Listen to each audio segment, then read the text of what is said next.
പുതിയൊരു അധ്യായം തുറന്നു കൊടുത്തു അല്ലെ. ഇനി ഇതുപോലെ ഒരുപാട് പേര് വരും.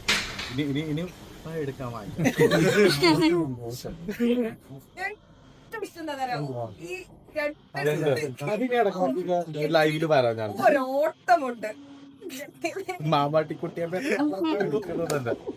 കുട്ടികൾ. ഞാൻ രാവിലെ വാട്സാപ്പ് തുറന്നപ്പോഴത്തേക്കും ഭയങ്കര ഒരു കൂട്ടക്കരച്ചിൽ, അതും കുട്ടികളുടെ വല്ലാതൊരു കൂട്ടക്കരച്ചിൽ. വലിയൊരു കുട്ടികൾ ഫാൻസ് ആയിട്ടുണ്ട് അല്ലെ. എനിക്ക് തോന്നുന്നു കുട്ടികൾ ഫാൻസ് ആയിട്ടുള്ള ആദ്യത്തെ കാർട്ടൂൺ ക്യാരക്ടർ പോലെ ചേക്കുന്നത്. ഈ നെവിന് ഇഷ്ടപ്പെടുന്നവരൊക്കെ പറയുന്നത് വെച്ചാൽ ഭയങ്കര എന്റർടൈൻ ജീവിക്കുന്നതിനാണ്. അതെ, ബിഗ് ബോസിന് ഇങ്ങനെയും ഗെയിം കളിക്കാമെന്ന് ഞാൻ കാണിച്ചു കൊടുത്തല്ലോ. ഇനി അടുത്ത 8ാമത്തെ സീസണിൽ വരട്ടെ, ഇങ്ങനെയുള്ള നല്ല നല്ല കണ്ടസ്റ്റൻസ് വരട്ടെ.